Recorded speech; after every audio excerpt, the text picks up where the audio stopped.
What are you in here for?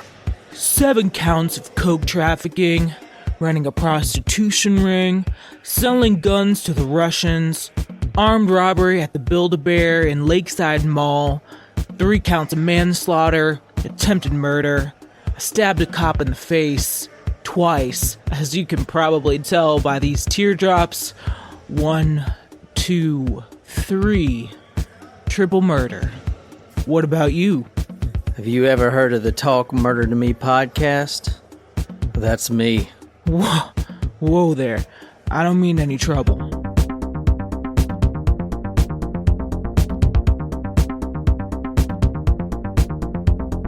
So, some of the comments, Stephanie Dewey like on Malcolm in the Middle. Or also the Dewey Decimal System. No, it's spelled differently, isn't it? You were just asking me about that the other day. Dewey Dewey's Island. He's like, how do you think that's from the Dewey Decimal System? Something like that. Yeah. I do like Malcolm in the Middle. I never saw that show. You're not the boss of me now. Wait, no. You're not the boss of me now. Yeah, I love You're not that. the boss of me now, and you're not so big. That was, oh no, I said, They could be why giants. do cops and anyone else in America not call DUIs Deweys? Oh, You did say that. That's Yeah. a good Isn't point. that the best, like, little oh, I got a Dewey the other day. How fucking great is that shit? I mean, not it's pretty the terrible. DUI. That part's not great, but the term. I do have to go to traffic court. How does this week. Dewey feel about this, John? Yo, I just got a Dewey fucking yesterday. Dewey, bro. Well, I mean, he also is like a little bit resentful of Huey and Louie. That's true. That's true. DuckTales. All right. Woo! So, Stephanie Dewey says, OMG, Wilden. Wilden. What the fuck is going on in Russia? This is about the skin suit. I thought it was a good yeah. episode. That was really cool. John, you are so funny. John, I think she wrote it like this. John. We should have D read And then it. she takes a sip of wine. You are so funny. And I love how you keep things so interesting when telling these horrific crimes. Love from Boone, North Carolina. Oh. Wait, we're not related, are we? And if we are, I know we've got some tacos to bring Only the those good over kind there. of incest, right, John? oh shit. Let me see. Oh my gosh. All these other comments are so fucking long. I really don't want to read. Well, you already started, so there's that. I'm just looking for the ones that says John is amazing and shit like that. And Jen, Nicole. Nah. That's all the comments we got on the blog. Oh, fuck you. John is with Dewey. Shit. We're all very worried about Dewey. We have to hustle.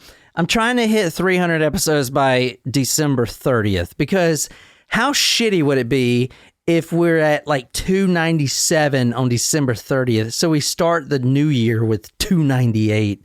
That would piss me off. So we're going to have to record a fucking lot of episodes. I'm going to be doing a lot of research. I'm going to be doing a lot of your stories too. So if you want to have a story done, this is the time to do it because I need episode material, and I'm going to go through the backlogs and do people's stories. Try to hit that because I mean that would suck, right? You don't think so?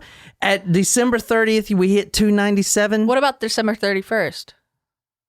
What do you mean? No, the 30th is a Thursday, and we release on a Thursday. Oh, okay. Yeah, Okay.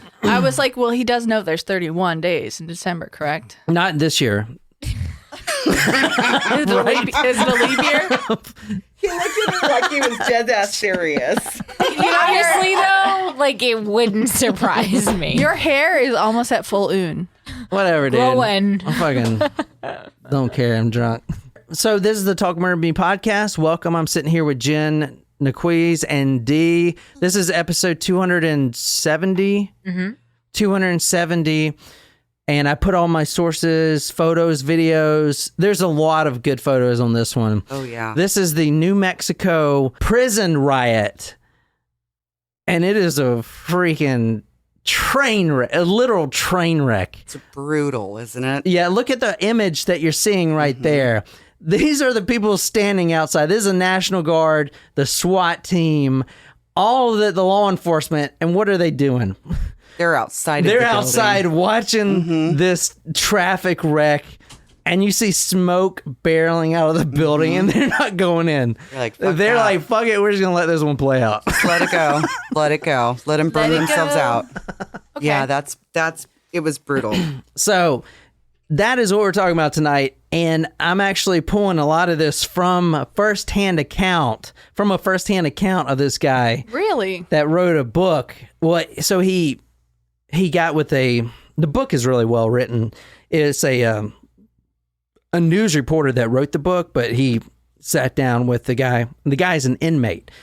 And I'm about to get to, he was in the Aryan Brotherhood. Oh. And it is written in The bad kind of skinhead. Yeah. it was written in the style that you would expect I'm not even saying it, a Convict? well, yeah, convict. Well, he calls him, himself a con or whatever. You would expect that's how he would talk to someone. It's really well written. And Jen's going to be reading some of it tonight. I guess first we got to do surprise shot. My bad. I'm kind of freaking barreling on here. It's okay. This is to our new Supremos, Alana and Dahlia. And also to D. Surprise shots. Surprise shots. We don't know what they are because they're a surprise. Oh, God, we got to take a shot. Yeah. Are you serious? Sadly, that's why it was a little bit slow. I was trying to delay it a little bit. Cheers. D's actually cheersing us this time instead of just taking the shot. We all had to catch up. Ready? She ain't got shit up in hers. I do. Yes, we do. Uno, dos, tres. No, I don't want to. Was this sweet tea vodka? It was. Yes, thank you. Thank you. I couldn't do anything worse. Woo! We have... Guys, we've been fucking drinking all fucking day. We have. We're fucking plastered. It's a good thing. And I'm staying luckily the this night. is luckily this story is what is a story, D? What would you call this? It is actually noted to be the absolute worst prison riot in United States history. Wow. Ooh, This all is right. a brutal story. So, Dee, how far away from you did Santa this Fe? happen? Yeah. About an hour. Oh, okay. Santa Fe Relatively is close, north yeah. of where I live. I live in Albuquerque, and Santa Fe is a total of 50 minutes away. Oh, that's like Boston to New Bedford. Yeah, close. Beautiful desert. It's a very pretty drive, but you have to be very prepared because everybody's pissed off on I-25 and they're pushing you off the road. Again, So- also sounds like mess. Yeah. right? New Bedford See, to that's Boston. good. Everybody's Angry drivers Angry everywhere. drivers are always good. But We- you know what? They're the best drivers because the people that are ignorant are the ones that suck. And they're just like They're in not their paying own little attention. world. Yeah. Mhm. They're doing 65 miles per hour In the 80. in the left lane. And it's like, get the fuck out the Get out way. of the way.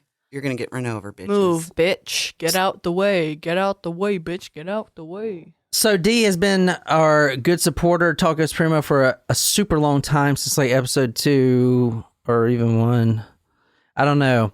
So we became really good friends with her. Can you just go over yourself real quick for people that for some reason didn't listen to the last one? So I'm from Albuquerque. I was raised in Albuquerque, but I was not born there. But I've lived my entire life in Albuquerque, New Mexico, and I'm very old. I turned 51 on Monday. Happy It's my birthday. Happy birthday. Thank you, everyone. Thank you. And I remember the Santa Fe riots actually being on the news. It was on the news for well over a year for what Whoa. happened. Oh, Yes. wow. This was a very big deal. This was 1980. The last story was 1990. I kind of got this confused, but this is Yeah. 1980. Wow, that's 1980. So so- how old were I was 10. I was 0. You were not born. I was 10 years old when this so I happened. was -6. Yeah. Yep. My parents had not met yet. So did you so you saw this on the TV and everything? Yes, I did. I did. Wow. Yeah, tell us what you know about it. You ain't gonna ruin anything. Tell us everything. you know. I do Um, like My understanding is that How many people died? Let me just help you out. A shit ton. I think it was 32. Oh, shit. Very close. 34. 34. Okay. So Nice. what they did was they actually locked many of the guards away. And then they started the place on fire. They cut people's throats. Ooh. They dismembered people. Oh. They set them on fire. Oh my God. They cut off their penis and their balls in one fell swoop. They That's talented. They raped people repeatedly. no. Well, that's They raped prison them. life, as Jen's about This to read. night, though, they did a lot of, they Yeah. put out people who really were not in that area, and they pulled them out. So I'm Of their really interested areas, for and John they to pulled tell them out. this What do story. you mean? Well, don't say it. So if they were in Well, a don't cage, say it. Don't say it. Okay. There's a certain reason that they didn't just walk out the door, because they could have very easily. Like in what's his face? You mean, like, to escape? Robert Garrow's Yeah. Wild Yeah. Mountain Ride, Oh, the yeah. KFC bucket. This prison riot went over 2 days. It started Friday, February 1st, 1980, in the wee hours in the morning, and they got access to the control room, which controlled all the doors, all the locks of the prison. It could have been an easy escape, but they decided to stay for one specific reason. And what was that? Well, I'm about to tell you what it is. Here in Do a you second. think that this event is, and I hope I don't like sound like I'm pigeonholing myself, but like Nicole and I watched Orange is the New Black. I was thinking that too. Do you think that this event was kind of a added to that season where they had the riot, like inspiration for the riot season? Well, there were other prison riots too, like Attica is another big one, but this one's I don't know. I mean, where's Orange is the New Black? Is that New York. It's Yeah. take place in New York. in women's prison. you know in somewhere in and we got a lot of family and friends in New York, but there's we watched that one show. There's a prison that is like in a skyscraper, and it is New York, right? Mm-hmm. And so the inmates are living on separate floors. Mhm, and they send the notes to the toilets. Yeah, Yes. they send their I think they call them kites. Kite, yeah. That was from a 50 Cent song. I got a kite in the pen when Pac got shot or whatever. I don't know, 50 Cent, Oh. yo, mad love. Anyway, if you're listening. fucking love that guy. Anyway, yeah, so they would send the kites. I guess I probably sound like an idiot, but they would send that through the toilet. Because of the tail, right? It's like got a Yeah, long well, tail but of- the plumbing obviously goes down and then it comes back up. You know, they can just kind of manipulate it. But they were like talking to each other through the toilets. They were like getting making. yeah, you could like hear one. I think you could like yell down through the toilet too. They were making dates to the toilet. It was gross. Where- Anyway, where is that's in that? New York. I'm sure they're like, oh, I'm sure they had some skin. Yeah, they were problems. like talking about how they get acne and stuff. Yeah, I'm like, 'cause well, they you're were putting your fucking facing bacteria. face in yeah. duty. Yeah, Yeah, no, that that's would gross. that'd be no for pink me. eye's a dog. problem. Yeah. So I'll put all these photos on talkmurder.com. Very interesting story. This is Friday, February 9th, 1980. 34 inmates dead. 34. It's a lot. And that's just the inmates. All the guards actually were mostly okay. They were interesting. extremely beaten to near death, but the inmates were the main victims. I'm surprised at that. Yeah. Why? You would think that if it was a prison riot, it is a revolt against the people keeping them there. Okay, then Right? why? And between 1975 and 1980, when they got the new warden, and this will tell you how much they thought of the warden. One of their demands was to replace him. The new warden? Yeah, that's how they would. So the prison guards, the reason they are not all dead is because they're hostages, right? Right. They took over the prison and they have hostages. So it's like if you go rob a bank and have hostages, but this is like inmates taking the guards hostage. Yeah. And then they would make these demands, and one of them was to fire the warden. So between those 5 years, things got really bad. really bad. And there were some fucking ridiculous decisions that are comical that they made that we're about to go through. But You mean the prisoners in the... no, the prison. Okay. The prison staff and the state of And New the Mexico, warden. Okay. stuff like that. Well, and everywhere in U.S. I mean, this is overpopulation and stuff, but yeah, the warden is super corrupt. The guards were terrorizing the inmates. They would do like petty stuff too. Like they would take, you would get a postcard from your baby mama or whatever, and they would read it and not give it to you, and then like ask you about it, type of shit. They would, and this is the non-abusive stuff, but like your wife would drive 3 hours to come visit you for your 1 hour visit, and they would keep you kind of away for half of it so you can't see her. It's just fucked up stuff like that. They would beat these inmates. And before we get started, okay, just listen to this stat. This is fucking crazy. Friday, February the 1st, 1980. 1,157 inmates. How many guards do you think there was? 50. 12.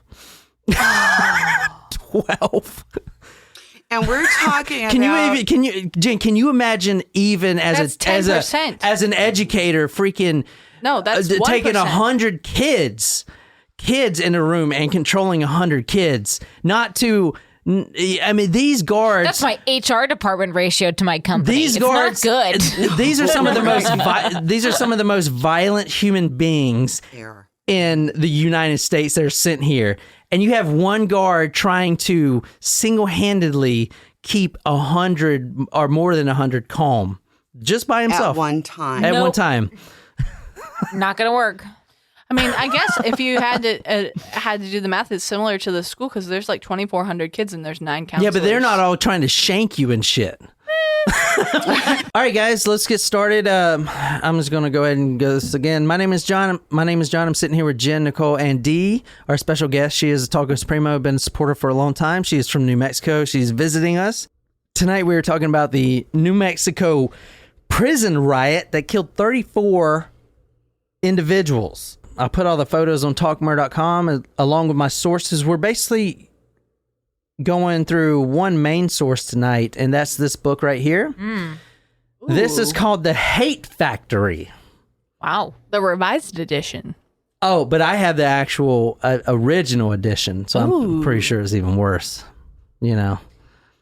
Interesting. I mean, that's a pretty interesting visual on the Yeah. cover. Yeah, there. The visual itself is saying a lot. Yeah. It actually took me a while to find it. I don't think they print this book anymore, but I found it, and let me read what the what do you call it? The blurb. What do you call Yeah, it? like the Summary? Yeah. The summary, and I'm just going to read it to verbatim. The terror lasted for 36 hours.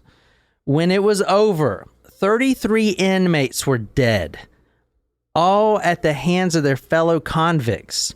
It was an outbreak of inmate violence unequaled in the annals, right? Yes.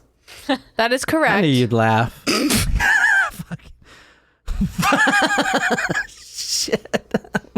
Anus.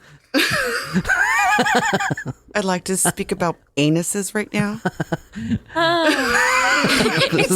It is anal. Anal. I told you Such guys. a dumbass word. Why don't they fucking... God John damn it. is my writes that? little Fucking- brother. He is he and I are perpetual 12-year-olds. If it's not about anuses and booties and boobies, I don't want to hear about it. I secretly wanted it to be anals. I do want to say, Dee, that I greatly appreciate all the memes that you post. They literally make my day. I have a very demented sense of humor, and I think I'm grateful that Jen can find humor in it because it can be very. I may not react to all of them, but I definitely in person react to all of them. funny. It happened at the Penitentiary of New Mexico. Time magazine called it the nation's most notorious prison. Notorious. W.G. Stone was there. He's the inmate telling the story. He witnessed the beatings, the stabbings, the rape, the torture.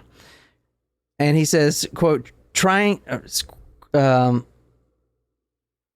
or for instance, this is one of them, quote, tying the rope under his arms and around his chest, they strung him up on the basketball hoop for all to see. Oh my gosh. There he would hang for the rest of the riot during those hours of madness that were to follow. This is just a quote, a blurb from the book, right? Inmates would come in and hack at his dangling corpse with knives, beat it with pipes, mutilating it totally that it was beyond recognition. So that's the guy on the cover. You guys see that, right? That's not a basketball hoop. Well, I mean, Creative license. Yeah, creative license. Beyond recognition, which is I love that, those two words together. I don't. I mean, in this context, it's not ideal, so. A raw, bloody mass of flesh by the time the uprising was over. So and we're going to get to that specific inmate, but they hung him up, and because these inmates were running to different sectors of the prison, so when they would, say, hey, let's go back to the infirmary, or not the infirmary, but the doctor's office. Infirmary? Yeah. The pharmacy. Let's go back to the pharmacy and get high. They would sniff paint thinner. Let's go back and get high. On the way, they would see the basketball hoop holding this guy's dangling body, and he was already dead, and they would just slash it some more. Fucking go get high on paint thinner, and then go back. Welcome to New Mexico. Yeah, what the fuck is going on in New Mexico, dude? I told you it's a very rough state. Yeah. No fucking shit. So and this is a prime example, actually. This guy that we're talking about, W.G. Stone, 22 years old at the time, and I doubted that's his real name. I really doubt it, because... And now I'm imagining he's out of prison, even though he was in prison for a 10 to 50 year armed robbery conviction in 1962. So he was there. He had been there 8 years when this happened. 8 years? 12. No, 12 years. No, 18, more than that. 18. Holy shit, we're bad at math. Yes. But we got there eventually. But so I don't know if I guess he got out. I don't know. That may not even be his real name. But from the book, he talks about how he joined the Aryan Brotherhood and all this stuff. And we're going to get to that. So, you guys ready for this? Oh, we're ready. I think so. As ready as we'll ever be. And Jen's been drinking all day, so. And no one else. Nobody but Jen. They made it look like they were drinking. So, and you guys know, if you're long-term listeners, usually Nicole reads a lot, but she's been reading a lot. She's got her own podcasting, and her voice is kind of raspy. So I'm going to let Jen read some tonight. I get the special edition episodes. Yes, you do. And this is a fucked up episode to read from Jen. This is the guy. Up. This is going to start the night for us. This is the guy. This is just a blurb up. I found a lot of blurbs in this book that I just love, so this is one of them. If John were to ever teach a college class for credit, it would literally be called How to Make Jen Collins Uncomfortable 101. No, as I said, Nicole usually reads, but her voice, I could tell. It's like, it's fucking raspy. It's that dignidad. Yes. So am I reading the orange or the white or all of it? Just read it all. Alrighty. Well, I mean, I'll read do you want this beer, Jen? I may. I'll read. No, Nicole can read the white. I think her voice is coming back. But you read the orange. Am I doing a Mexican character accent. or no? A Mexican accent. Yeah. Okay. How about this? Accent. How about this? So the first line is another inmate, a random inmate that's trying to come get a booty call, and then Jen, you read the second. No, actually, the I'll just fucking read it all. How's that? yeah, you just fucking read it all. Go ahead. We love you, Jen. But read it like you've been incarcerated for at least 8 years. Yes. Put some feeling. Like you got some stab wounds and some fucking, Okay. and some phlegm in it. Got it. yeah, and kind of walk funny like.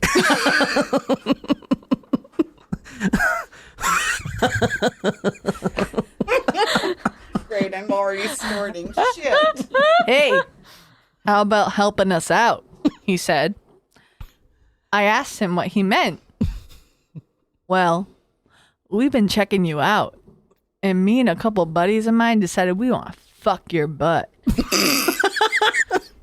I hate you.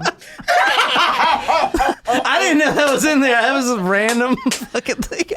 All the white guys that come in here, they all turn around and help out the brothers, and the brothers go ahead and take care of them. We'll take care of you, too.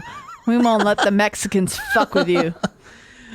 So right there, he's offered a golden opportunity, protection, and all he's got to do is basically sit there and take it. Quote, let him fuck your butt. I mean, that is, he's getting offered protection. The security, a security guard.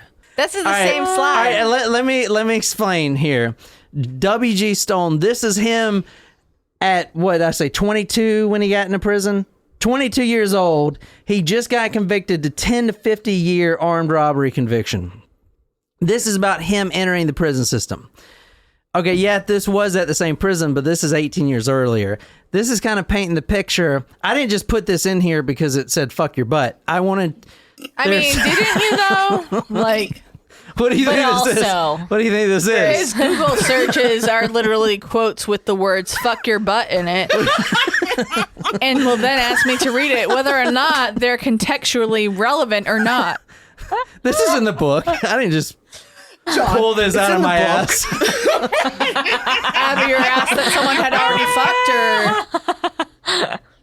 This guy, 22 years old. That beer bottle did seem warm to me, so I was a little concerned for you. Oh my God. All right. This guy, W.G. Stone, 22 years old, just got convicted his first day in prison. And he's talking about, there's a choice you got to make. I learned a lot about from this book, and I'm telling you, the number one thing I learned is I'm not ever going to prison. There you go. Amen. And definitely not a New Mexican prison. Yeah. I mean, No way. I am not some hole for you guys. I'm sorry, dude. Like, this is not going to happen to me. Well, I do have to ask, though, like, would it be worse for New Mexican prison or South Carolinian prison for him? What do you mean? As him, New Mexico. Yeah. Sorry, can I say something that sounds so not to sound racist, but you're a gringo, and a gringo in a New Mexico prison is going to be candy. But you're a candy ass. there are a lot of that's a good point. But I mean, not that I'm gonna just join the Aryan Brotherhood, but what? Like, and another thing, New Glad Mexico. that you're not going to join the Aryan Brotherhood. That Let me was, tell you something as you're about the Aryan Brotherhood in New Mexico. You're a dumbass for being in the Aryan Brotherhood in New Mexico. In New Mexico, we do not tolerate that shit. Oh, I hope really? it's not tolerated anywhere. Tolerate that. well, so it's a prison thing. What I feel like figured- the rest of the 49 states need to take on the attitude of New Mexico. Around that one, We're yeah. all cholas. Well, so all right. So here's how, and I'm going to show you how this is broken down. But in this prison at this time, I don't know how it is now. You ain't riding alone. You're either in one gang or the other. And the Aryan Brotherhood took up, 70% of the population. It did. Okay. In the prison at the time? Yeah. Interesting. Okay. And at the time. Now, I think a lot of them were sent there specifically or something. I will tell you, it's weird. I never thought about it like this, but the Aryan Brotherhood, they had to, before they were a chapter, because they call themselves chapters, they... Like a sorority? Yeah, it's weird. It's set up like that. They sent a request in the prison, in New Mexico prison, the skinheads, I guess, sent a request to the Nazi Party of America, which is a fucking thing, right? It's a thing. Is that still a thing? No, it is a thing. There's that one guy that's still alive that he's in charge of it. But That's not a good look, America. They sent him a formal request, like everything's formal. Hey, can we start a chapter here in the New Mexico Penitentiary, yada, yada, yada. And it was approved. So it came down as approval. So it had like a charter and all this stuff? Yeah. It's a charter. And so if Oh my gosh, this is literally reminding me of the Greek or the organizations, but like if you not think because of, of like the Greek, but I mean like this is like it sounds formal, like official. It is formal, It is. and It's an these official are formals. organization. The Black Panthers, they actually aren't in this particular one because there was only a few members. They couldn't get a chapter. The Black Muslims, that's what they're called, Black Muslims. Like that's the group organization. That's what they're called, Black Muslims. Like they have a chapter, you know, like the bikers, obviously, whatever. And bikers. they have like official bylaws. Yeah, and it's things all like that. official, man. So like if you think of the Black Panthers, like they mostly start in the prisons. Like this is a prison run thing throughout America, right? Isn't that crazy? Just think about, man. Well, they had chapters outside. Yeah, of they do, prisons. but it's mostly Yeah, run. so did the Nazi Party. You know, Right. like these all have, they're all organizations, and they may have prison. chapters. Yeah, like chapters within prisons. Yeah, Interesting. Good way of putting and it. before we go on, have y'all all seen American History X? No. Yes. Excellent movie. So I have Yes, In- it's very good. I don't know. I am cinematically deprived. that so takes place in It the was 90s, a I think, great right? movie. And it's from LA, isn't it? I'm not sure where it's at. Ed remember. Norton is in it. Yes. It's Who? very well done. Ed Ed Norton. Oh yeah. And it's about skinheads. Yeah. Yes. So those of you from Albuquerque, please understand Ed Tafoya. I know you guys know he was a skinhead. He was not a Nazi skinhead, and everybody should know that. There you go. My friends who were skinheads in Albuquerque were not. Yeah, they were racist. just. That's something that I learned today is that there's a difference between like Mm-hmm. the Nazi skinheads and skinheads. Regular skin. So the Albuquerque Duke skinheads really stood actually for pride. You were supposed to take care of your women. You took care of yourself. Everybody around you surrounded you with love. So my interpretation of skinheads from Albuquerque is very It has different. a positive. It's a positive thing. The skinheads in Albuquerque, they're my brothers. They're my sisters. They're good people. They would never hurt you, and they will back you up, and they will stand behind you. That's fascinating. It's very That's cool. So how it's so different. Amen. And it's Ed, I interesting love you, because and when miss you sweetheart. when you think about skinhead, it coming from the someone's perspective who is not like literally who just learned about this today, it's kind of like a derogatory term. It is. It It mean- is. it, Yeah, like, some people embrace it though. You know, I was going to ask about the punk scene. Did y'all have a big punk scene? Because We I know did. punk Yes, we started did. like in California, and the skinheads were huge. Exactly. And the So punk scene. Our punk scene really started in the 80s. The Yeah, yeah. very early 80s. So when we were listening to, name a good band from punk. I just The Cure.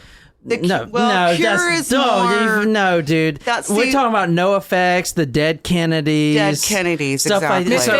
Misfits. Yeah, the Misfits. The Misfits and Skinheads, and because that would be the early 80s. From the 1980 to pretty much 2000, we had a skinhead, the Albuquerque Duke skinheads. Yeah. And they were not bad people. What they did is they took, if a woman was being hurt, the man who was hurting her was dead. They were Not were that they killed them, Yeah, but but- they made sure you don't ever touch were them. these white They people? were, well, so my best friend Ed is Tewa Indian. So we Yeah. had Indians, we had Mexicans, we had So it white was- It was people. inclusive. it was not. It had Yeah. nothing to do You in this wouldn't- particular thing with white power, or white Exactly, supremacy. no. Yeah. It was nothing at all about Nazi skinheads. The skinhead movement in Albuquerque was really about a brotherhood of Albuquerque. We all stand behind you. We're all going to, you don't fuck with us, we don't fuck with you. But if you fuck with us, you made a big mistake. Can I ask a question? This is gonna sound probably ignorant or dumb, but like when you say the Albuquerque skinheads, did they shave their heads as well? Yes, they did. Okay. Yeah. So are you surprised that there's so many white Aryan? I mean, this guy I believe was from Tennessee. They sent all the bad, not bad. I mean, obviously most of the inmates are bad, but they sent the most violent. The worst of the worst were where this riot came from. Yeah. Absolutely. So It's outside of Santa Fe. It was Yeah. outside of Santa Fe. So Santa Fe's, And they did have you used the word earlier, Chicano. Yeah. There was a big population. Pachucos and stuff like that. So that would be more of the Hispanic Yeah, area and, yeah. of Pachuco, or whereas the skinheads in Albuquerque took on the Indians, the Native Americans, it took on the Hispanics, it took on white people. There was not a matter of racism. It was a matter of what you feel in your heart. Does that make sense? Like, it's a brotherhood. Right. You know, I've never felt safer in my life as a child growing up in Albuquerque than I was when I was with my skinhead friends. Interesting. They were good people. Interesting. I heard, I don't know where I heard this, but bald-headed people are the most trustworthy people. They'll stick up for you. Would you trust a bald person? Yeah. Apparently, they're the most trustworthy people. Did you get this from my episode of my bald men in my podcast? chest Did right I? now down there. Did There's you like say two bald that? men. Yes, you did. Okay, so I got this information. I think you got this from my podcast. I got this information from Maybe not. Nicole's podcast. Yeah. No, from my Everyday's a Holiday. Yeah, Everyday's podcast. Holiday. Oh. Yeah, it was National Be Bald and Be Free. Be Proud or something. Be yeah. Bald and Be Nothing Free wrong Day. with that. Yeah. And it had like Yeah. some women are more attracted to bald men, but it like in a study. I don't know if I actually put this in the podcast, but you may have like seen my screen. No, you did because I can't that's remember, where but it had something to do with, like bald men are the most like if you're looking at a whole bunch of pictures, people assume that bald men are more trustworthy, smarter, and things like that. yeah, crazy. I was like, what the fuck? Maybe I trying should to shave think my of the head. bald people that I know, and I was in the military with this guy that was completely bald, and he had this disorder, which I think is Alopecia? amazing in the freaking military, but he didn't grow hair anywhere. alopecia. No freaking eyelids, no hair, no drapes or carpet, no butt hair.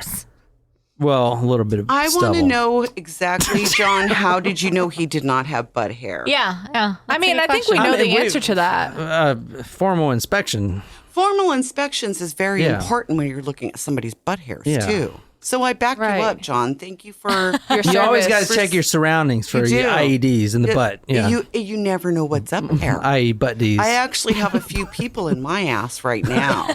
So Are they like trapped in the plastic bags with the Yes. oxygen trying And to? they're mostly Dingleberries? Yes, they're mostly little gerbils that I put in plastic bags up my and anus. that's a thing. It is. I know we were chatting about that last night. I missed this I wish conversation. you were there for you it. missed our Yeah. gerbil up the anus Yeah. earlier. I'm so sorry. We'll go back to it later today. Yeah, John's yeah. twitching. Jen Hold on. would love it. John, he's personally got a gerbil up his ass right now, everybody.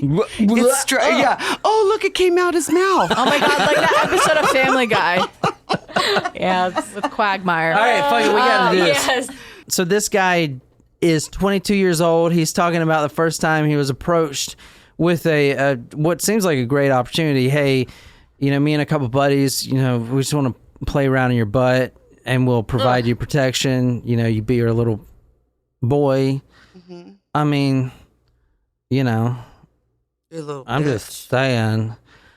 But he says that he talked to another guy, and the guy's like, well, what are you going to do about it? Basically, so he was approached, and these two inmates were African American. They approached him. There were two of them, huge. And this guy is from Tennessee and 180 pounds or whatever, like nothing. So what he did is he got a pipe, and he agreed. He's like, okay, I'll let you, play around in my boots. And when they went to the day room to get the Kool-Aid, to get the cornbread, he takes the pipe, and I'll read this because it doesn't have anything with buttholes or penises. Right, got it. Quote, I got up and he started walking in front of me. I thought to myself, I got something for you too, sucker. He didn't quite get to turn around before I slammed the pipe against the side of his head. What's happening? Where's our brother Jones? He asked, apparently not seeing the pipe in my hand. Brother Jones isn't coming tonight. No, corning tonight, Jen. Read it right. Brother Jones isn't corning tonight. It's cornholing. Sorry, the letters are all mixing together. I need TP for my bungholio. Like Eminem. Yeah. Just as All right. brother. Wait, you All right, said go ahead. Brother Jones isn't corning tonight. You got to read it like Brother Jones isn't corning tonight, I answered. pretty ballsy. Yeah. Yeah. I mean, Maybe do you think he's like fabricating this a little bit? Make him sound cooler? so you don't think he's a power man like Pee Wee Gaskins? Power man, that's right. Pee Wee Gaskins. The one thing I learned from this Pee-wee the Power podcast, Man. the one thing I learned from doing this podcast is I got blood on my I got shit on my dick and blood on my shank. That's rough, man. Shit on my dick. Nothing's worse than having shit on your dick. If you, so for all you, so there are high schoolers listening to us. This episode brought to you by Anal Douching. PBS. There are high schoolers listening to us. A lot of you high schoolers are going to get out and get in some trouble. If you wind up in prison, you need to corn somebody real quick. You need to be the corner. Don't get corned. Corner. The cornerback. The quarterback. Dude, don't. You need to corn. You need to get that corn. All right, fuck it. I'm gonna cut half of this shit. Maybe. This paper is the Santa Fe, New Mexican, 24th January 1980. So what did I say there? 24th of January 1980.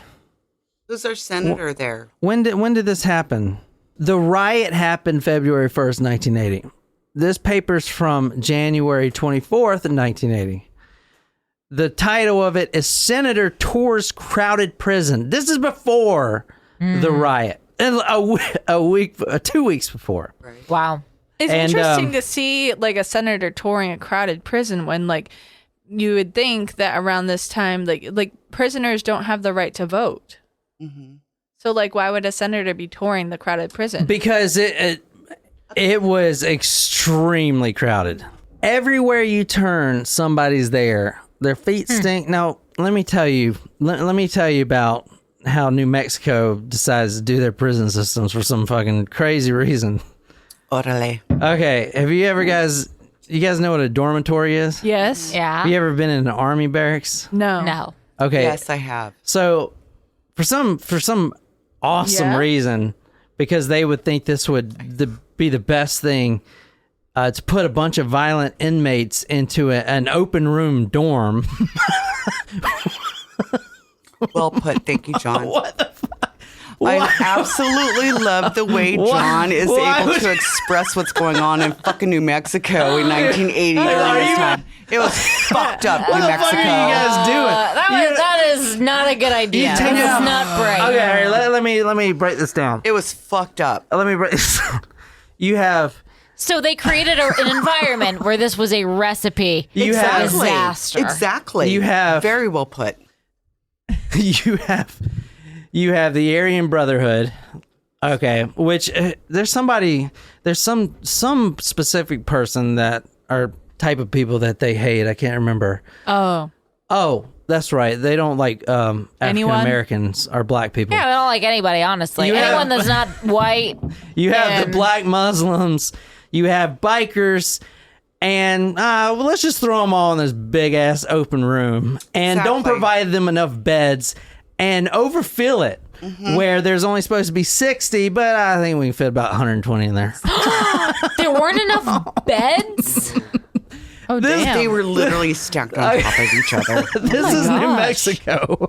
Welcome to Oh Orale. my god. Fucking bowling alleys and crack cocaine and fucking Breaking Bad and Oh my god. We all have blue meth in Albuquerque. Holy so shit. Yeah, there you please go. come down to Albuquerque and So- help our meth Can't wait problem. to visit. Jesus Christ, I'm fucking staying away from there. Fuck, Sorry, dude. dude. I'd rather spend time in Juarez than fucking New Mexico. Dude, you're probably safer in Juarez than you are in Albuquerque. Oh my god! But I got your back, you guys. If you ever come, I was gonna say got you're your really back. like Dee's got I don't us. know if you are like pro or anti the Cornyn. Albuquerque like welcome committee or not. Like I can't Albuquerque is decide. a very beautiful city. It has become a very drug inundated city, and I'm sorry to say that. There's Albuquerque is beautiful. It's a beautiful city. Compared to what? Well, There's fucking you nothing know, but there's very little out there. But if you look at our balloon fiesta, we just ended our balloon fiesta. We have Dia de los Muertos. We have cool. the burning Sounds amazing. of Old Man Gloom in Santa Fe. We have beautiful mountains. You've seen Charleston? It's beautiful in Did you get to go Charleston by you downtown? guys. It's No, very we haven't. pretty Dude, we got to here. get on with this story. Okay, All right. My you go. apologies. My apologies. Everywhere you turn, Mea culpa. everywhere you turn, somebody's there. Their feet stink. There's about 6 inches between you and the dude in the bed next to you. You can't even move. Yes, the size of a normal penis. I won't be able to show you. You have a little extra room. That's whatever, Jen. Okay, my penis is bigger than yours. We compared it, and I won. This is true. I do not have a penis. Yeah, that's what you think. I'd like to think that I know that I don't have a penis. But anyway, Yeah, I agree to disagree. Their feet stink. There's about 6 inches, but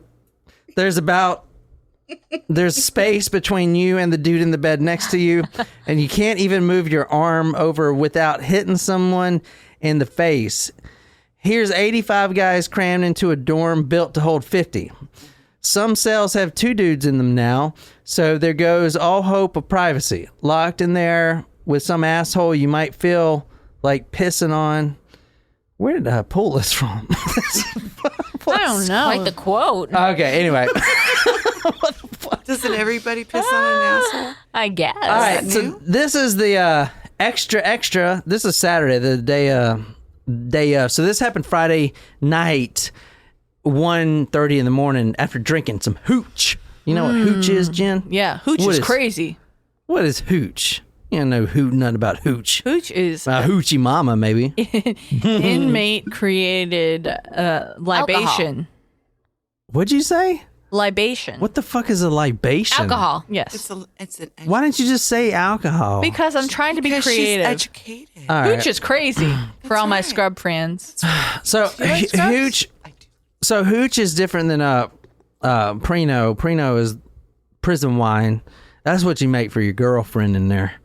That's a very romantic moment, Yeah. too. And your girl- There's Girlfriend- Prino, which is the Yes. prison wine, and then there's Right. Pinot for our non-criminal friends. And there's penile enhancement.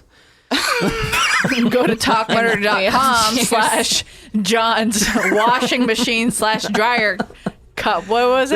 There's Cup holder. there's cup all right. There's Primo, which is prison Prenup? wine. There's Primo, which is prison wine. There's Hooch, which is prison beer. So this is prison beer. Doesn't that make it with toilet water? Toilet water? So this happened Friday around 1:30. The prison inmates, from what I found out, they get to stay up until 1:30 on Friday night.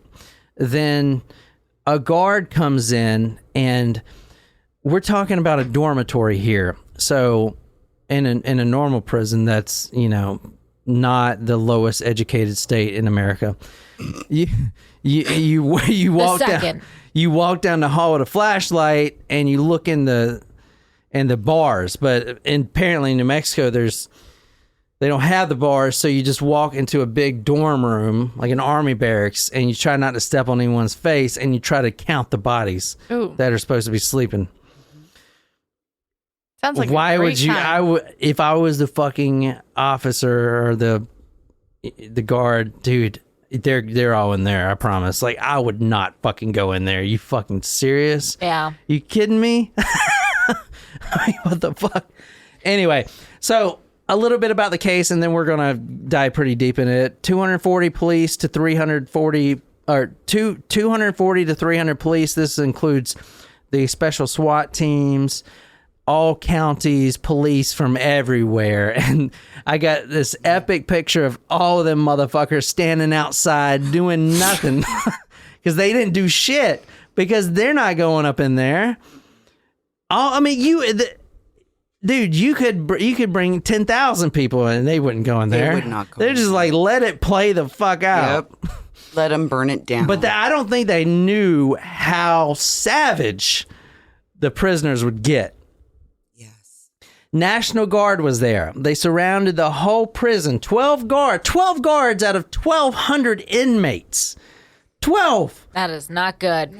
They're held hostage, and let's just say this. All right, the governor at the time, Bruce King, was there helping with the negotiation, and the prisoners, which I'll put a video of the negotiation. They're wearing the bandanas. No one was convicted for any of this, by the way. You're right. Not a single person. He's right. Wow. But it's not that they didn't know who did it. They probably didn't want to fucking go down that route at this point. But anyway, one of the bandits says, if you don't do what we say, quote, now this is telling you the hostage situation, quote, 12 heads would roll, end quote. Ooh. Which means we're going to kill all these fucking guards. Every fucking guard we're going to kill. Most of them, I mean, let's be honest, 80% were violently sodomized, violently beat. Holy shit, man. And there was one quote that's in there that you'll read is like, I get paid $868 a month for this shit. Fuck that. Yeah, no shit. Forget violently sodomized. My understanding is that when they were sodomizing, when this happened, when they were doing this to the guards, it was a very, it was promoted. They were being cheered on to do this, is my understanding. I could be wrong, but my understanding is the rest of the prisoners in Santa Fe, in this jail at the time, were goading him. Yeah. I could see that in like that riot mentality. Yeah. Well, so, and I'll get to this in a little bit, but there was a dormitory. The dormitory is E2. That is the dormitory. So when we say E2, that is minimum security. So when I say dormitory, most prisons don't have that, but New Mexico, they have them. They have a special dormitory in the prison for he was selling weed or whatever, not child rapist or women murderers or murderers in general. These are all just blue collar financial bullshit. These are just prisoners that are not violent. They're in there for whatever. Let's put them all in a dorm. That's okay. All right. Before this happened, as you saw that article of the freaking senator walking through, and you know what a senator is going to do. This is a problem. I'm trying to get reelected. We got to get this thing figured out. So here's what we're going to do. We're going to fix all this. We're going to start with Cellblock 5. Cellblock 5 needs to be repaired. Now, Cellblock 5 is the most violent inmates. A lot of the Aryan Brotherhood. A lot of the killers. You got to be a straight killer to be in there. And it's all barred up, so they all got their own room. Mm-hmm. And the only barracks here is E2. So, all right, we got to fix Cell Block 5 first, and then we'll move our way down. So we'll start with the violent inmates. All right, well, we'll bring in a crew. Let's bring in a maintenance crew. We got to replace the bars. We got to, replace shatterproof glass, all this stuff.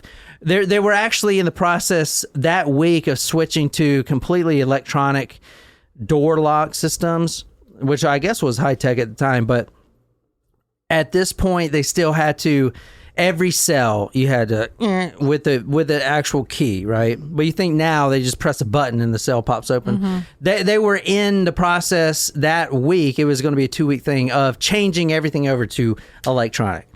All right, they were starting with Cell Block 5. So they got to move these, they got to migrate these inmates somewhere. And where are they going to put them? Well, we got some space here in this dormitory, E2, which is a minimum security, dormitory. Right. Well, let's just put them in there. Sounds like a great idea. Who made this decision? Welcome to New Mexico. Because I couldn't figure it out. Like, no one wants to take responsibility for this decision. Like, moving these people over here.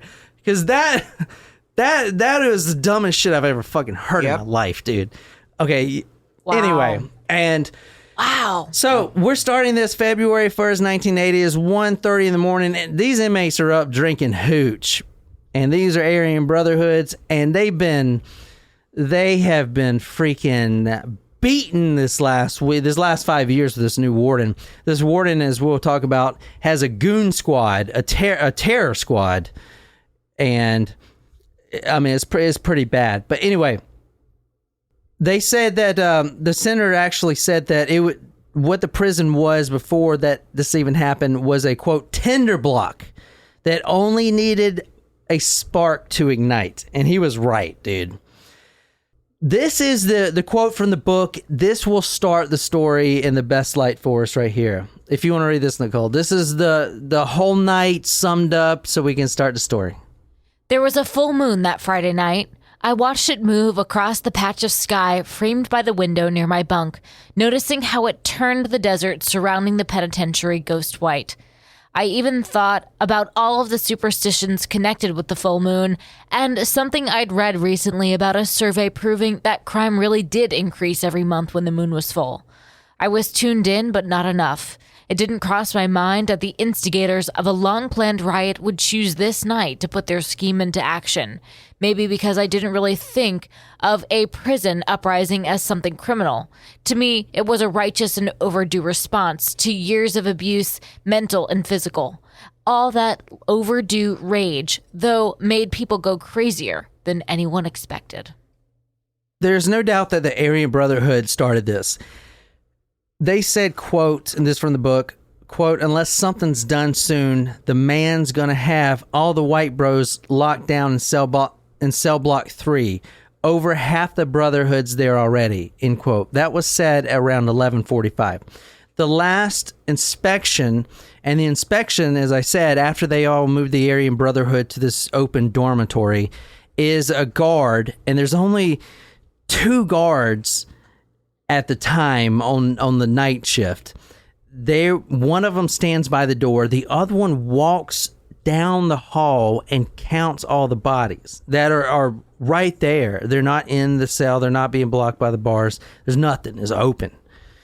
The plan was, as soon as they come in for the last check, if they even do it, because what has been happening is the guards are too fucking scared to do it. And I get it. Like, so they just been calling in, oh yeah, they're all there. Just checked, all good. Yeah. You know, and one guard is supposed to go in and lock the day room behind him. So he's stuck in there with them. That's a security protocol, so they don't all jump out. Yeah. But who the fuck's gonna do that? You're gonna leave the door open. You need an exit. You know what I'm saying? So they've been doing stuff like leaving the door open, so that if they need to get out. That's how like overcrowded it was, and just not enough guards. They were scared for their life. You know what I'm saying? So that's what happened that night. And these Aryan Brotherhood, they're like, you know what? Tonight's the night. We're gonna jump this guard when he comes in here. Mm-hmm. We're gonna hold him hostage, and we're gonna take over the fucking prison. And basically, the whole plan is this: get the guards, go to the control room, and as soon as we get the control room is the hub, dude. If you get in the control room, which is funny, we're going to talk about the brand new shatterproof top of the line glass was just installed in the control room. I'm telling you, whoever made that decision should get their fucking money back. Through this episode, I'm going to put a lot of the photos of the prison. It is completely destroyed. It looks like a war zone. It was a literally. War zone. It was a war zone. That is actually a Huey helicopter that was flown in Nam. Yeah, that is a war fucking helicopter. They were flying over. Dude, this happened over 2 days and nobody entered because I mean, let's be honest, they were fucking scared. They were scared. They're fucking cops. Shitless. The SWAT team, They the were National scared. Guard. I'd They're like, be let fucking everyone scared. just tear one another apart. Because they could, but here's the thing, they could see through the windows. They could see what was going on. That guy that was hanging from the basketball hoop, they were looking They at were that. watching it. They were. I mean, this is the narration of what basically from the book is what happened. When the pigs come in tonight to take the count, we're going to grab them and take over this prison. There was an uproar of approval when the speaker had to quiet. Here's how it's going to go down. When the 2 screws who are counting to get the back of the dorm, 3 of us will grab them. Hold on. Screws obviously mean the guards. Yeah. That's what the screws are called. Another 2 will take the pig at the door, which will be easy since these assholes never lock it like they're supposed to. Everyone else look asleep when they come in, but be ready to cover our action when we need you. I know you're creaming about it now, but just remember when it comes down, anyone who stays in the sack after the shit hits is in trouble. So basically, that's a warning. Yeah. Right? You don't want to participate. You're going to be in the same position as the guards. You're going to get up. You're going to grab a weapon, a pipe, a something. And as you'll see, the guards are stripped naked. So you have 12 prison guards walking around. But whoa, they got tattoos all over themselves. And that I don't recognize those guards. They put the guard uniforms on. So all the guards are now the prisoners in the guard uniforms. Fucking crazy, right? Gotcha. But if you stay in the sack, you're gonna die because there's no rules here, Right. And we all fucking hate each other. And if you're not a brother of us, you're fucking dead. Yep. And we don't want to escape the prison. We want to do what we've been wanting to do to each other, and that's what we're gonna do. It is fucking crazy. Anyway, this is E2. Dormitory. So it's crazy knowing that 34 people died and no one was convicted of anything. Yeah, I mean, Wow. I don't know why. So at least 60 skinheads of the Aryan Brotherhood were moved into the day room. The original plan. Now the skinhead, the Aryan Brotherhood was the planners of this. This is their original plan. So you can see how the hatred here. Their original plan was to get 50 white brothers in the gym. They were, after they take over the prison, instead of escaping or whatever, this is what they're going to do. This is what they want to do. They want to get 50 white brothers in the gym, gather 40 blacks, this is from the book, and stab them to death. Now, there were 200 African Americans in the prison. A lot of them were the black Muslims. That's the group is called the Black Muslims. And the majority in the prison, and this is crazy, was the Aryan Brotherhood, skinheads, in the prison at the time. There's the majority, like 700 of those, compared to the Chicanos, the black Muslims, and the biker gangs, which kind of intermingled, obviously, with the skinheads too. But that was their plan. That was their whole plan. And we just want to stab all these black people to death. That was like the goal. That was their mission. That was their mission, but it changed. They were going to go to the psych units, they were going to get all the guards hostage, which they did. Besides, there was 2 guards that actually fled. They're lucky. In the control room, they're like, I don't need this shit. I'm gone. And which I would have did the same fucking thing. They fucking drove their cars out of this shit. They're like, fuck this. Run. Yeah. So the next mission was to go to the pharmacy and literally do all the drugs they could find. Do all the drugs. They were going to do every fucking drug, and they did most of them. Yeah, they did. Yeah. I remember this part very clearly. Oh my God. So they would walk back and forth. They would get high and then come and fucking do some brutal shit, which we're going to talk about. So the 3 guys that were on guard, and it's usually 2, but this night it was 3. It was a Lieutenant Anaya. He was one of the ones checking the beds. He was walking. And you're stepping over people, trying not to step on anyone, and most importantly, trying not to wake anyone up. is you don't want to wake up a violent fucking Aryan Brotherhood inmate. No. In a pitch black dark room. There's no windows with fucking moonlight. There's nothing. It's dark. Completely dark. And you definitely don't want that flashlight to burn out right now. No. And you can't find your way back out the fucking door. Because there's no light. There's no light. None at all. It's pitch black, dude. So you're trying your best not to step on anyone. There's a Captain Robal. He was also walking. So you have 2 lanes that go down in the dormitory. One's walking to the left. Another's walking up the right. On the outside of the door was Officer Schmidt. He was supposed to shut the door, lock it. But since there's so many prisoners, violent prisoners, and so few guards, they have lately not been locking the door. And the more I think about it, I don't think it was, I need an escape plan, like I said earlier, but I think just the sound of the lock clicking, because it's very old school. It's like, nyah. Yeah. I don't think they wanted to wake up any of the fucking inmates, dude, at all. Hopefully they'd just be asleep, but they weren't asleep. They've been drinking fucking hooch all night and fucking getting cornholed. They're ready to go, man. Apparently, during the room check, someone grabbed Anaya Hernandez and pulled them into a room and beat them up. There had been no word on Anaya. Guard Dwayne Toombs, who was on vehicle patrol when the riot started, said he was able to escape in a vehicle before being captured. All right, that's one of the guards there's like, I'm out. $860 a month. Yeah, peace, yo. I'm going to go work at the hardware store. Like, what the fuck? It just happened, man, he said when asked if he had any idea how it started. For the past week, we have been getting new guards right and left, but it's a little too late. He shrugged his shoulders and said, and they only give us $843 a month for this. A lot of the guards that they were hiring were 18, 20 years old, and they were giving them these, the power over all these violent lifers that have spent the last 30 years behind bars. And you're some 18-year-old and you're going to talk down to me and treat me like a dog. And there's actually a little clip I'm going to show you where they were kicking them down the stairs. You going to do that? All right. You just wait, motherfucker. That was Lesson learned, bro. Yeah, no shit. Right? Here's one of the photos from the prison. Wow. That is torn the fuck up, bro. So what they would do is they would make these bombs, and the prisoners are super smart when it comes. They're like MacGyvers, right? So they would make these like little bombs out of mattresses and like incendiary devices and smoke out other inmates, and it's How do you make a bomb out of a mattress? well, you got to be you got to be in prison for a few years, Jen. Right?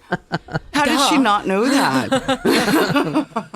I mean, like, I don't know. Maybe That's with the coils? I don't know. It's a good thing that I nap on my couch and not Yeah. on my mattress. This is just a preview of some of the shit you're gonna see. Is This that is just blood some of on the the wall? blood Oh, on the no. wall. You know what that is right there? You know why that looks like that? Now, how do you think that blood stain got there? Head. That's a head. That is somebody's head Beat against Bashed the it. beat against the wall. I know that very well. bodies. The bodies hit the floor. All right, let's see. This is from the book. This is about the guards. The guards were the first to get it. Those 3 is particularly. Blindfold him, too, someone yelled, fastening a canteen-issued bandana tightly around one of those hostages' eyes. Let's keep these sorry motherfuckers shifted in their pants. They won't be able to see nothing. They won't be able to protect themselves. It'll be like sifting in a goddamn hole. Hey, pigface, just like all those times you wrote up tickets on me and sent me into that black piss hole in the basement. Well, it's your turn now, cocksucker. Wow. So even this inmate, the way he's writing this is like, you got what you fucking got.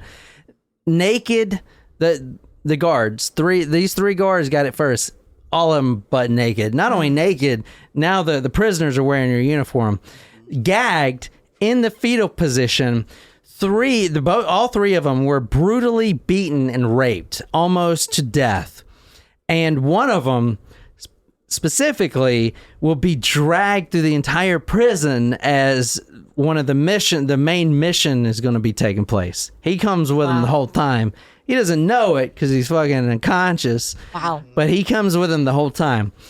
These are the ones, the three that got it the worst were in the, quote, goon guard, end quote. This was part of the warden's more sadistic officers who would literally go and beat prisoners into submission for just the dumbest shit. Just beat the fuck out of them. No wonder they didn't want to fucking, lock the door or do bed checks. Fuck that. Right. All right, first priority. All right, we're out. We're out of the door. That was it. Like, we got out of the door. It's not locked from the outside. Because if it was locked from the outside, they're fucked. Right. So immediately they grabbed the 2 guards on the inside. Before there was 1 guard on the outside, remember? And the door was supposed to be locked, but those motherfuckers don't lock the door. We got him. Boom. He didn't lock the door. We good. Now, everyone breathe. Everyone is getting the fuck up. If you're not, you're dead. Every one of you motherfuckers, 80 in this E2 dormitory, get the fuck up, grab some pipes, strip these guards naked. Okay, I see you already cornering that guard. Yeah, you train. Yeah, Carry come on. Carry on with the train. Once y'all get that done, put on the uniforms. Let's get outside. First priority, go to the control room. We take the control room. We take the prison. The control room has all the keys, and the 2 guards in the control room who booked it, which I would have did the same thing. They left all the main keys right there. They were just too scared. They didn't even take the main keys with them. They fucking took off. I don't blame them. So it was survival of the fittest. And here's what I want you guys to understand about the story. They do get into the control room, even though this high-tech shatterproof glass, non-refundable. But in the control room, there's a door. The door leads to freedom, to safety. You have 1,200 inmates, and you guys all rush out. There's some that would never be caught if everyone split up or whatever. That's it, man. All you gotta do is run out. Boom. Free in the wind. Why didn't they? That's what I want you to think about. They had other plans. They didn't want to run out. The guards surely did. They ran out the control room door, got in their cars, and booked it. These prison inmates, they could have easily jumped in a car or whatever. They were free, but they didn't. So, first priority, get to the control room. Second, second priority, this is from the book of the Aryan Brotherhood. Get to the kitchen to get meat cleavers and knives. This is their planning. This is how they plan shit. All right, first, control room. Second, meat cleavers and knives. Third, grab as much paint thinner as you can and we'll get super fucking high. Like, this is in the book. This is what they're fucking planning out. And Very the third priority and the most important is to go to Cellblock 4. What's in cell block 4? You tell me. I don't know. What do you think is in Cellblock 4? I don't know. All the people they wanted to kill. Or rape. Right? Here's another. Look at all that fucking blood. Ooh. This is a Cellblock 4 image. Who do you think is in Cellblock 4? Oh, the black Muslims? No, it wasn't. It was black and white in there. Here's another image. Look at this image. Look at that.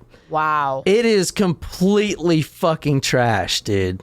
That is beds, mattresses, lockers, whatever, just completely trashed. It's chaos. What you're looking at is literal chaos. Yeah. Mm-hmm. So is this...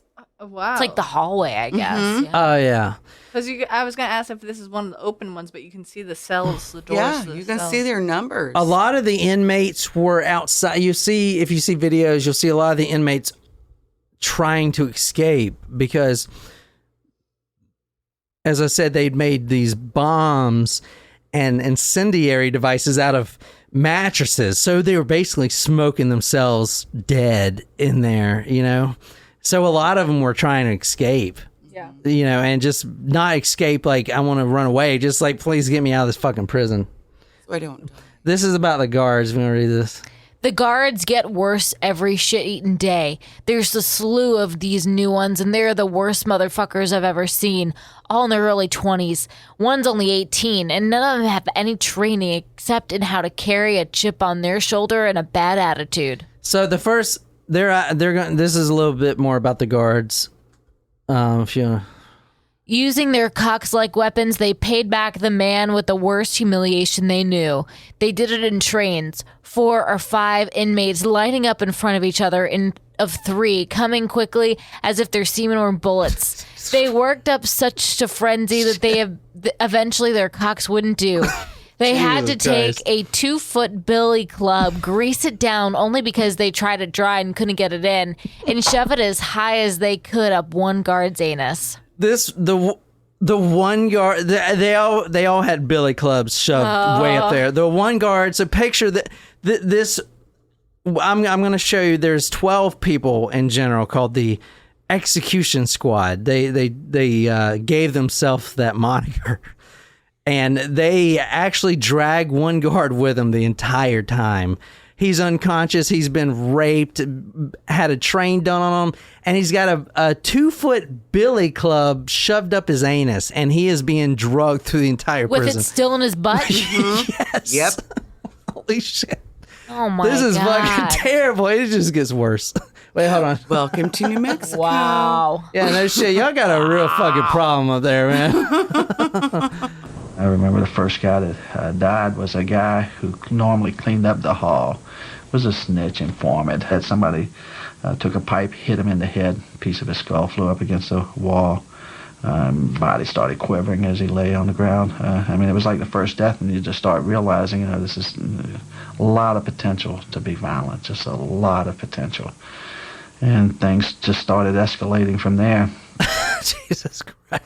This is what I mean. What would you do, bro? I'm just being honest.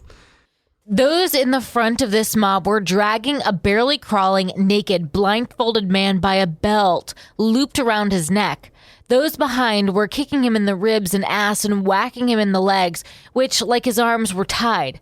I saw someone bring a chain down hard across his back, and the man crumbled, but the crowd was determined to keep him moving. "Unlock the gate, or we'll beat the shit out of your friend here," the rioter holding the belt demanded of the guard inside the booth, who couldn't be seen through the mirrored window. "Unlock the gate, you motherfucker, or you're gonna have one dead screw on your hands," the rioter repeated. The prisoners have to get in the control room. There's only one way in. It's through that door. But there's 2 guards in the control room, and they're sure as fuck not gonna goddamn open that door. And they're gonna say it's because of my training, but in reality, they're pooping their pants right now. They're terrified. But they also got the upper hand because we got a shatterproof glass. You ain't getting in here. So fuck you. Plus, like, we got this mirrored window where they can't see them anyway. So they're safe, right? Because shatterproof glass, you know, that shit is shatterproof, right? So anyway, they were, quote, kicking, punching, pounding him, the officer, with pipes until he was nearly dead, end quote. The officers behind the glass wouldn't open. They started beating on the glass with pipes. The guard's probably like, yeah, motherfucker. You ain't getting in here. Shatterproof, motherfucker. Pipes, boom, boom. One of them takes a mop bucket, tosses the mop bucket, it bounces back. Nothing's working in him.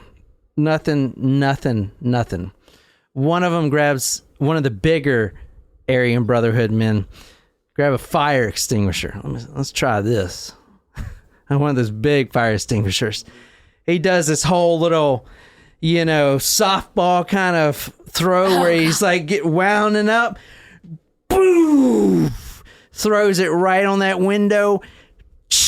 Cracks. The entire window shatters. Not shatters all the way open. Completely spiderweb cracks. I have a photo of it I'm going to show you. Completely spiderweb cracks.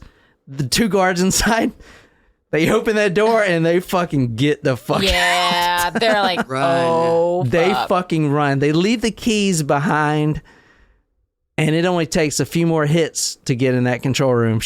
And in the book, it says something like, shatterproof my fucking dick. Yeah. You need to get your fucking money back. Yeah. That is false. All right. This is the point here. They have the opportunity to leave. But instead, they're sitting there. We're the execution squad. Our main priority now is to take these keys and go to Cellblock 4. Cellblock 4. We're not going to run. Even though the National Guard is not here yet, we can still make it out. There ain't nobody out here yet. They ain't even got here. The police ain't got here yet. We can still make it out. Nah, let's just fucking go to Cellblock 4. Cellblock 4 is known as the snitch unit.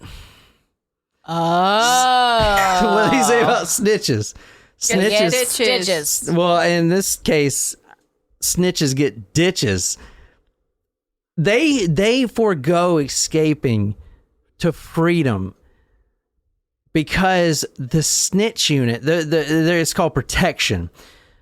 The people in the snitch unit, the 33 dead inmates, or whatever, have told or testified or said something falsely to put someone in this prison. Wait, falsely or maybe not falsely? Well, according to the inmate, it may be false. I don't know. I didn't go into the semantics, but they snitched. They said something, and you don't fucking snitch. Everyone's watched everyone's watched movies. They know you don't fucking snitch on anybody. You just don't fucking do it, man. You don't fucking do it. You don't snitch. You don't fucking snitch. They did. So they're in Cellblock 4, which is protection. That's all it is. It's for snitches. It's for snitches. That was what a snitch is. So their whole mission is to go down there and fuck these people up, and that's exactly what they fucking did. But they're gonna run into a few problems. But I will say they did get all of them. I know that's not a good thing to say, but wow, they did get them all at the end. And then they were happy. They were like, "All right, you guys can come in. We're good. We're good here." So the execution squad, which is about 12 people. So they had the keys to the block, the whole cell block. So they just walked down there. The execution squad, boom, 12 people. They walked down there. I don't care what everyone else is doing. Let them do their thing. Fuck it. Where the story's focused on the execution squad. They try to unlock the individual cell bars, but there's been since they've been trying to change over to the electronic system, there's a problem with the keys. They have the keys to the individual cells, but none of them will open because they're in the process of changing all the electronic things. None of them would open. Okay, so the guys are fine, right? They just got to last in their cell. You can't break down the bars. How are they going to break down the bars? They can't, right? They're fine. None of the snitches die. Right. But so they're down there trying to. All right. So let's say you are in your private cell.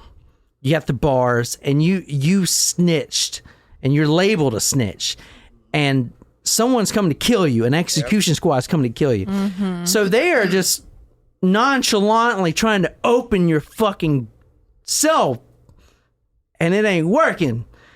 And you're scared shitless, but you're thanking Jesus Christ in heaven that it ain't working and they can't get in. Right. But they ain't going to stop. They're going to figure out how to get in. And these bars are pretty big. Yeah. Pretty thick. Now, as I said earlier, and this is pretty ingenious, they were doing some renovations. And since, it's New Mexico, and from what I can see, they don't really think anything through. At least from this episode. Amen.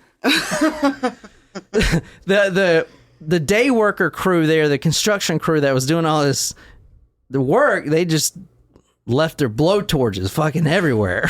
Oh my god. Mm-hmm. Fuck. Oh shit, look at this. We got all these fucking blowtorches. Well, the keys don't fucking work. Oh my god. So, everyone want some marshmallows? So the keys aren't working. Let's see if these blowtorches work. This is going on. Not only is this going on by this point, the fucking cops and the National Guard are seeing through the fucking windows, and they're seeing these. And they're seeing the blowtorches. You're like, God Damn it. Is that flames? Who left the construction crew kid out there? There is probably a lot of questions asked. Yeah, they're like, There was actually a... damn it. Now that you brought that up, there was a fucking 200-page report that I refuse to read because I ain't reading the 200-page report. Just on this, on the number of fuck-ups that the occurred. fucking, like, the Senate, the Washington made New Mexico, fucking go through. It was a whole fucking thing. It's like, you're going to fix this right now. Bad. It's like, you're going to fix this right now. And like Dee said earlier, it changed a lot with prison systems. I don't think they fucking do dormitories anymore. I may be wrong, but holy fuck, This One changed thing a after lot of another. things. This was a very big educational Oh, yeah. Yeah. issue for all prison systems in the I States. feel like prisons is not where you want to, like, be loosey-goosey with some shit, Like, let's err on the side of fucking caution in a prison. I'm gonna be honest, man. After this story, I ain't never going to fucking prison. At least fuck in that. New before, Mexico. before That's it the was okay. You need to make sure you cover your tracks, people. God damn. You know what I'm saying? Fucking luminol, that shit gets you. You need to do your shit in a different location. Fuck. I'm telling you. Dexter was the way to go. No, fucking, I'm going to get in trouble saying this. Israel Keys was the way to go. That was fucked up. He was very genius He in what made he some did. mistakes in the end. Absolutely, but he was very genius in how he was very methodical in how to do it. Yeah, he was evil though. Very evil and yet methodical. Well, he was just a serial killer. His job. Just a Well, serial. Oh my what God. and really, where is that written down? What you need to be as a serial killer? What are Good those question. A lot of those motherfuckers probably listen to this podcast. A lot of these people probably killers listen to this shit. Now, can you imagine sitting there and one of the inmates, the last one to die, waited 3 hours. They took their time. You'll see his prison gate. It ain't just one or two bars. It is nicely cut. In a nice straight. He's done this before. They made an entryway door where they don't even have to trip over the bar. Oh my God. I mean, it is so nicely Professional. cut. So Convenient. this guy, and they were doing this on purpose. The snitch, whoever snitched on one of the guys in the execution squad, Right. they wanted him to spend 3 or 4 hours knowing that he's about to get it. And we got plenty of gas in this fucking blowtorch. We ain't going to use all of it on this fucking bar, right? So that's what the snitches were thinking about because that's what they were living through. We're watching with binoculars and just watching the activities because they're just raising Cain inside. And we watched the guy being held up by two individuals. And he was standing basically looking like he was looking out the window, but he's not looking out. And they had a torch, and they just started cutting on his face with a torch. And they started working on his eyeballs with a torch. And all of a sudden his head exploded. Well, I guess the gas is building up with the heat of the acetylene. And I looked over at Buddy and I said, did you see that? And he says, yeah. And I couldn't believe I just watched somebody die. There's not a damn thing we could do about it. This is one of those nice holes. They didn't have to burn it all the way like this. They could easily burn one of the two bars off. But put yourself in the snitch's mind, right? He is curled up at the back. He knows he's about to die.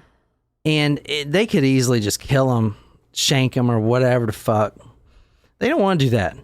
They want to slowly burn it. And look how clean those cuts are. Yeah. They're taking their time for a fucking reason. They ain't got shit to do, man. They ain't got shit to do. This is their fucking prison. They got all the food they want. All the food's in the fucking canteen. They got all the drugs they want until it dries up. Well, they ain't got nowhere else to go. What the fuck? They're going to take their time. Life is good. No problem. And they during fucking, this time. they took their time, man. They took their time. Look, you can tell. Yep. This isn't, they could have easily fit in there without burning all them bars down. But they made it nice because they wanted this guy to fucking feel it. They wanted him to torture himself. These guys were probably I mean, one guy I know was going into shock, like legit. I mean, because the fear.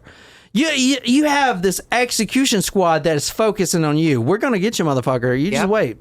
Oh, we're doing it slow. I mean, you're about to die, but it's like, hurry up, kill me. What the fuck? Right. They're going into shock, like, don't die yet, motherfucker. You know? we have time for you. Yeah, and it's not they like literally were like that. We have time to fuck you up. Oh, we got all the time we want. As long as the drugs are still good and the food's still here, and and it's not like they're like, you're dead. Yeah, you're dead. No, you're about to see how it's gonna be about how they kill them. Sydney's got it. She's awesome, isn't she? She is. They are really going to take their time with those snitches. Archie Martinez was one of the first snitches.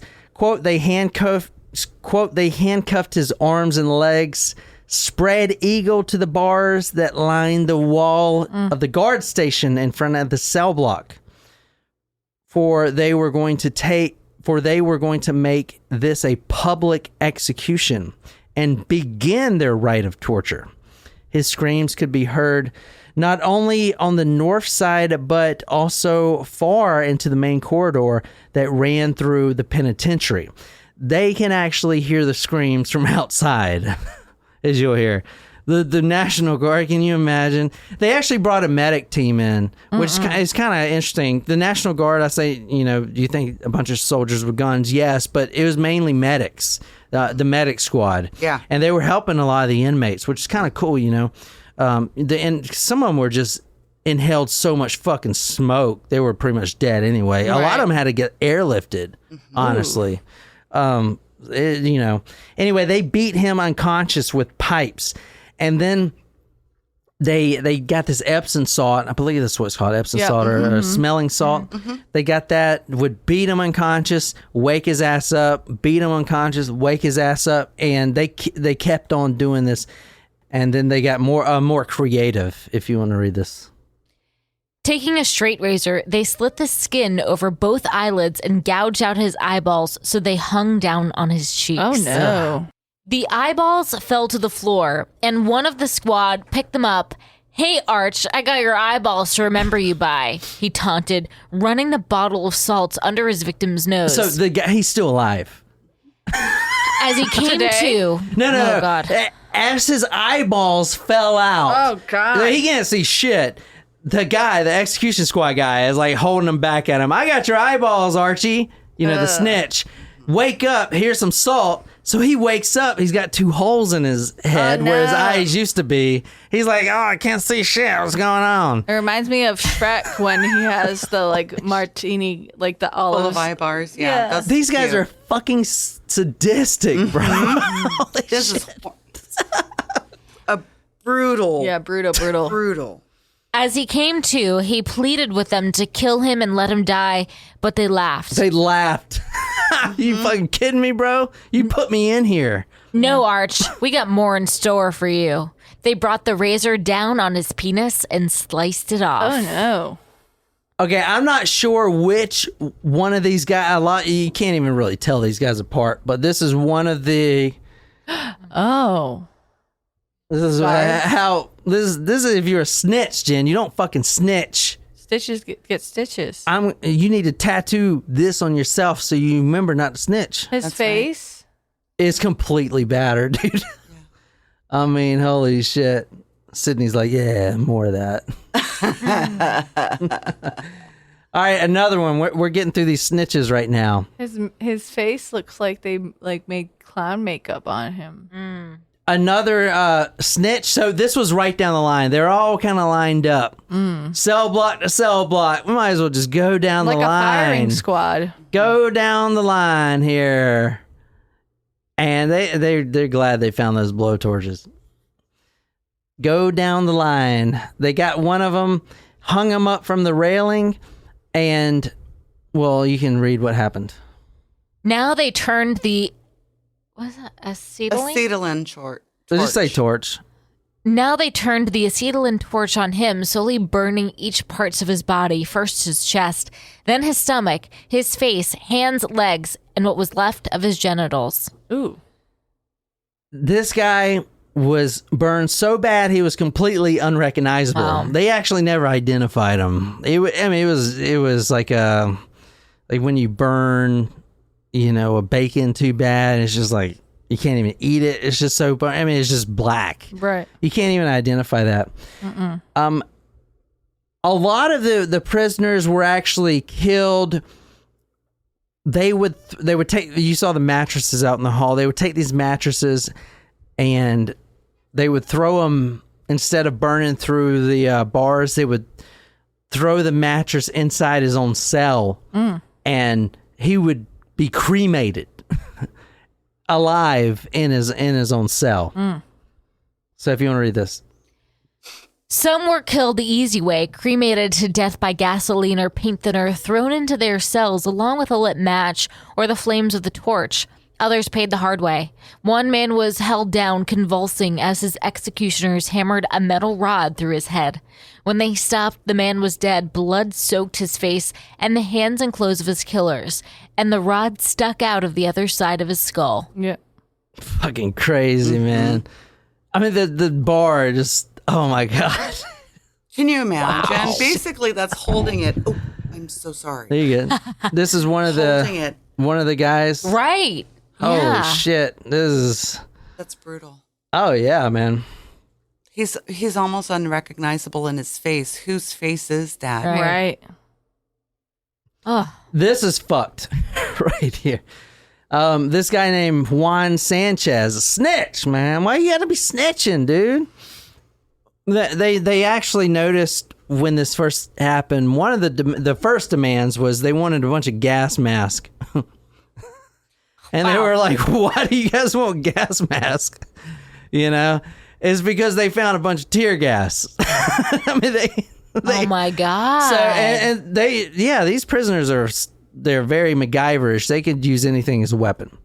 So if you want to read this. A rioter armed with a tear gas gun opened a cell door and walked in. Juan Sanchez was standing in a corner, mumbling to himself.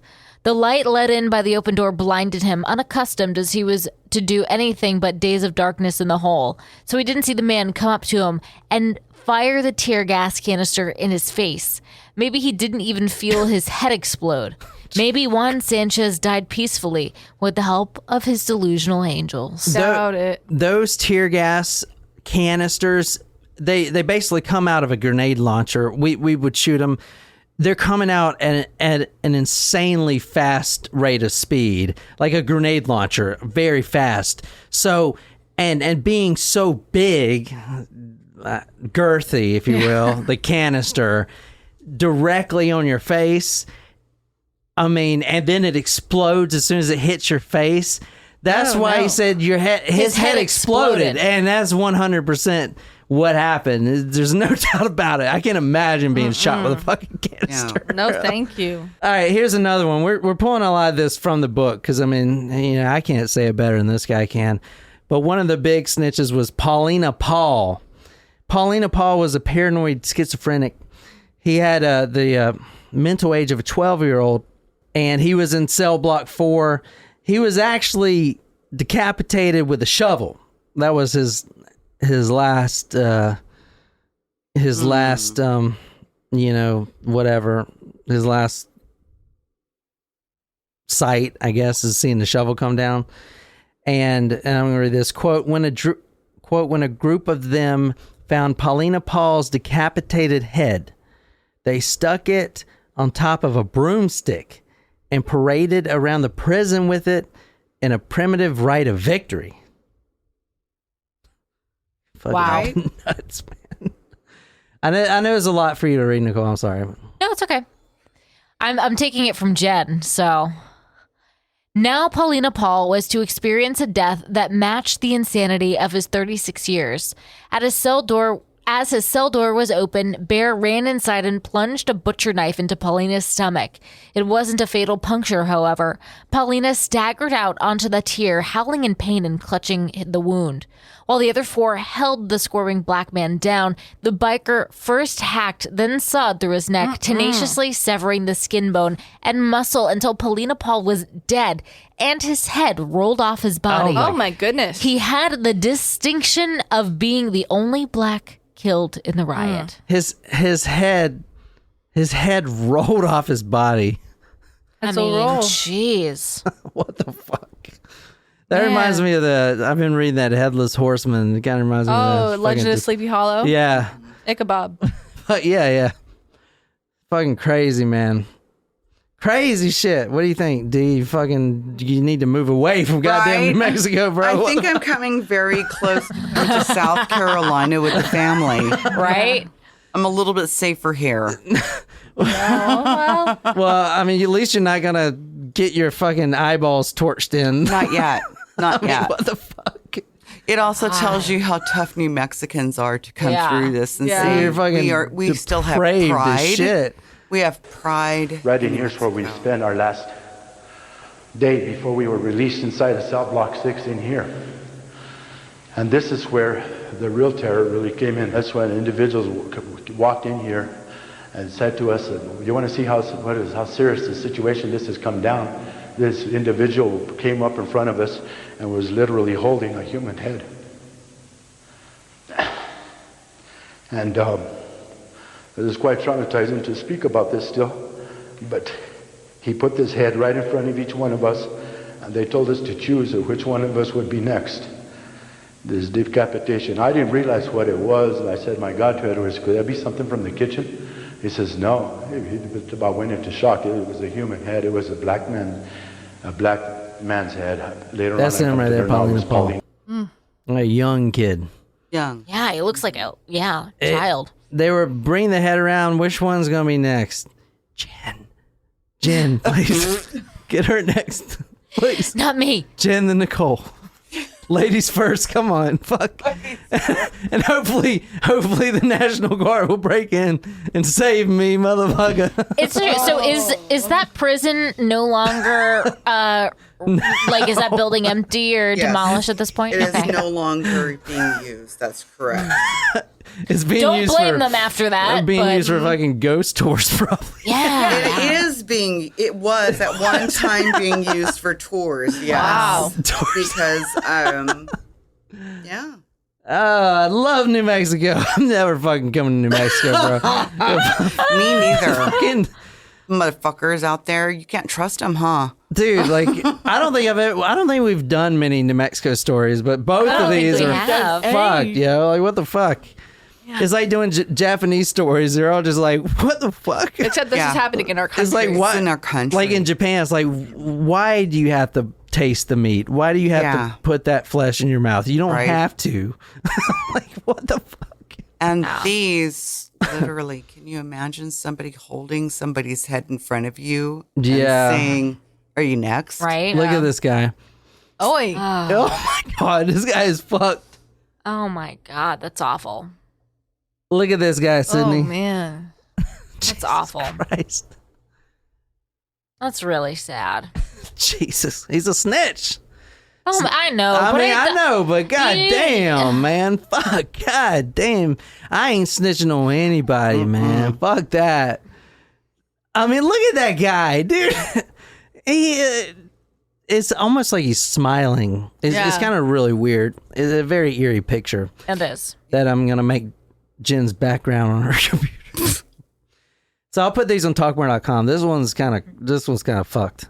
Yeah. Anyway, what do you think, Jen? You can see how broken his nose is. Look at Can you his see teeth. that? It's all His swollen. teeth are gone. He's got like 2 fucking teeth. His mouth is open. His eyes are Swollen shut. swollen. They dragged the terrified occupant out, tied him spread eagle to the bars, and they started beating him with pipes and riot batons. His screams of, please don't kill me, let me live, I just want to go home, I want to see my mother, I want to see my wife just one more time, only brought sadistic laughter and renewed vigor to the beating. Then they untied him and threw him over the catwalk railing. watching as he landed back first on the ground floor, his legs twitching in a final throe of agonized life.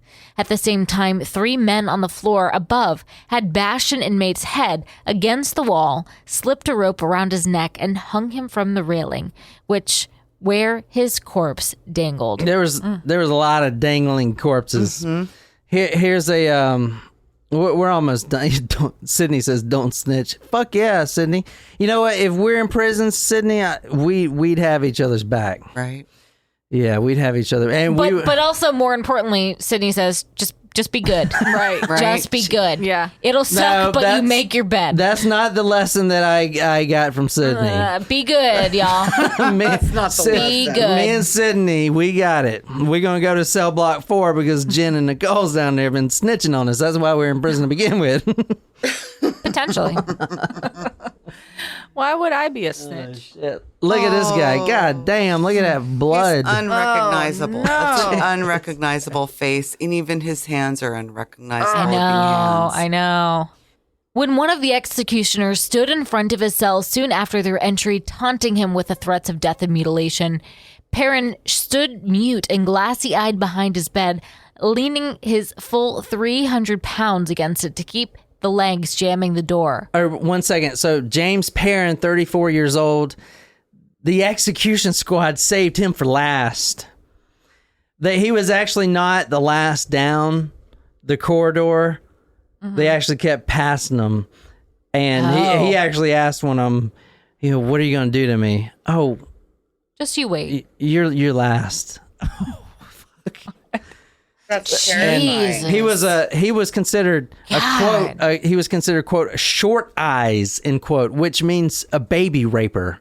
Oh. And he was serving a life sentence for raping and murdering 2 little girls and their mother. Oh, no. So he was not a snitch. Well, he gets what's coming to him. He's not a snitch, but, Cell Block 4 is snitches and protection. So Right. this guy obviously needs protection because everyone wants to fucking kill him. Yeah. But as short eyes, I don't really understand short eyes, but whatever, that's what they called him. They kept walking by his cell, and this is a big 300-pound dude. He's like, what are you going to do to me? What are you going to do? Because he could hear it. Like, dude, these are the cells next to him. Like, he could hear their heads getting exploded with the blowtorch and the fucking canister in the face. All this shit, hunging him up, beating him, cutting his penises off and shit like that. And they're dragging this guard. They're still dragging the fucking guard with the baton out his butt. So this guy is leaning against the thing. Please, you just do it. Do whatever you're going to do. Oh, just hold on, man. Have patience. We'll get to you. You're the last. Best for last. After blowtorching his door open, 4 executioners, including the one who'd originally taunted him, dragged James out of his cell, tied him spread eagle to the bars, and cooked him slowly, with the roaring flame of the torch melting his 300 pounds of flesh to the bone. They worked on him for half an hour, first burning his genitals, then his face, moving the torch up and down his body, bringing him around with smelling salts, when he had drifted into the comfort of unconsciousness until nothing could bring him back anymore. Maybe this was enough penance to save Jimmy Perrin from any future hells.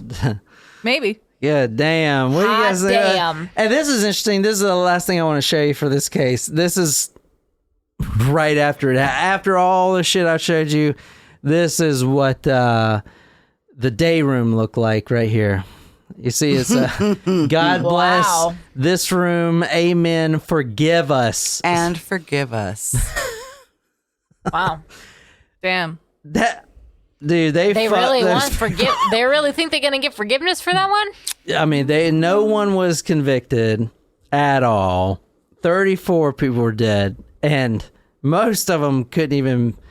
I mean, you don't. Who are they? I mean, you saw. I mean, Well, you know who they are. You know where their cell, Right. who was in what cell. Yeah. and I mean, think about it. We went over 3 people hanging from either a basketball hoop or a fucking cell block or something hanging there. I mean, the image of the book that we read was of the dude hanging from a cell block. This was, they could have escaped if they wanted to. Right. Easily, man. They enjoyed what they did. They wanted to do it. They wanted. Because remember, this at to be first, done. it was all about killing the black Muslims. They were going to stab But they 40 of really them. didn't even get to that. Well, yeah, they didn't get to it. So So how did it end then? here's the thing. No, they got their demands. Everything was better. The happy end, honestly, a happy ending until they shut the fucking prison down. Obviously, That's a little bit of a downer. but it's literally a happy ending. They got what they wanted. I mean, to be honest, Killing so they killed 34 people. And Well, all right, then, so and here's the they're thing. like, okay, demands met. So no, I get it. I get it. I get it. See, me and Sydney, we're different. See, you're like, well, you got these 14 people. You got these 14 execution squad. Okay, well, what did they get? Well, that means someone was, if they get in trouble, to snitch on them and say, oh, he's part of the execution squad. But we talked about what happens to snitches. Get stitches. So they probably did ask, okay, who hung up these bodies here, and who did this to this guy's penis and all this shit. How many people, after seeing all this, said, I'll volunteer to tell you who it is? Yeah. I didn't see it. Nope. I don't fucking know I saw what nothing. happened. I don't know who it was. I was high on paint thinner. That's what I would have said. I was fucked on paint thinner. Throw me in the hole, whatever. Definitely don't want to say any names in that respect. Yeah. The warden got fired. Obviously, that was one of the unsurprisingly. demands. And I mean, to be honest, is a happy ending. The prison was better. Yeah, as Dee said earlier, there's changes all through the prison systems. No more overcrowding. Well, so now it's not overcrowding. It's just called early release, early parole. Right. That's what overcrowding is now. Yeah. We've talked a lot about that. Yes. In New Mexico, Early you parole. can literally rape a dead child's body Oh. and you're allowed to walk free. What? That needs to change. Yeah, man, we've covered stories where they're walking free. Remember one Mostly of the in first ones Canada. we've covered? Remember the Cook brothers? Oh, yeah. That dude's free. He killed like 30 fucking people. Ugh. Raped a 12-year-old, remember? And took a cinder block and bashed her head Yes, in. yes. He's fucking free right now. Overcrowding, man. There was another big serial killer they were about to let out. I can't remember who it was. Green River Killer, I think. Yeah, was Green one. River Killer is going to let Oh, out. man, what? Really? Yeah, because of COVID. And that was their excuse. But honestly, it's just overcrowding and shit. And plus, he's been in there for fucking, what, ever? Do you think He's that been in there 40 some odd years. I know, now, but right? like, it's like, But well. still, he's a murderer. I know. Yeah, but like, do you think that these people are actually rehabbed? But Like, they're real criminals in there. I Like, don't care. I don't care if they're rehabbed. Guys. Like, if you killed 30 people, just stay in fucking prison. Well, that's Nicole, what I agree with you. There are but- real prisoners in there that deserve to be in there, like the guys that deal pot and Oh dope my God. and drugs. Okay, Yeah. you sell a They're bag of so weed. harmful to Don't do drugs, society. okay? Right? Don't do drugs. So okay? basically, if you want to do a prison uprising, just go to New Mexico. It's really the best place to. It's the best place to go. Please do. And then on the way out, Visit NewMexico.com. and this is probably gonna be fucked up. I'm gonna say it anyway. On the way out of the prison, if you escape, just stop by the bowling alley. Right? Oh my God. just Jesus go fucking way down Christ. south to Las Cruces, and Holy shit! you're good to go. You guys are fucked, bro. Where it's a very. After I was doing these stories, I was like, I don't know if I really want Dee to come visit us. How's she going to feel about us covering these cases? It tells you that it's still the Wild West, if you would. Does that yeah. make sense? It's still the Wild West. Yeah. In New Mexico, you have, I think we're the 4th largest state, and there's only 2 million people in that state. It's a lot of land. A lot of land. That's a lot of desert. Do you have like the smallest population density in the country? I think Alaska may, Oh, yeah. because they're so large and they have such a small amount. Right. So that's the case. What do you guys think? You did a really good Wild. job. Oh, thank you. It's Thank you. nuts. It's nuts. It's crazy. Big shout out to Sydney for being on live chat. Me and Yes. Sydney, if we're ever in the hole, So I got your back. She's got your back too, bro. Yeah. She's got you. We going to Cellblock 4. Me Right. and Sydney. I think Disneyland, that's what we would call it. But thank you so much, Sydney, for getting on live chat. This is a crazy case. We did the New Mexico cases because our good friend Talkus Primo, supporter for a long time, came down to visit us. Thank you for having from New Mexico. So thank you so much for being on the Talk Murder Me podcast. Thank you for having me. It's been really fun. So we got one more day with you. Hopefully tomorrow hopefully is a sober day, but probably not. I'm kind of shit faced. I'm like, man, I'm going to bed soon. Yeah, me too. I'm tired. I'll sleep in. Yeah, but Sleep in tonight. that's all I got. If you guys enjoy this, go to talkmurder.com. You can share the post if you guys want. If you guys want to be on live chat and see these videos that we do every week and get these things ad free because no one likes fucking ads, go to talkmurder.com/join, become a supporter of us, and we'll love you forever. Once again, thank you so much, Sydney. We love you. Thank you, Sydney. And you're so sweet. It was great kind of meeting you. Well, Sydney, you come down here Sydney. anytime you want. Thank for real. you. You've been with us forever. I mean, you come down. Nice to meet you too, Yeah, just Sydney. we'll make a date, to come down or whatever. But anyway, that's all I got for tonight. So until next time, good night, you lovely, lovely people.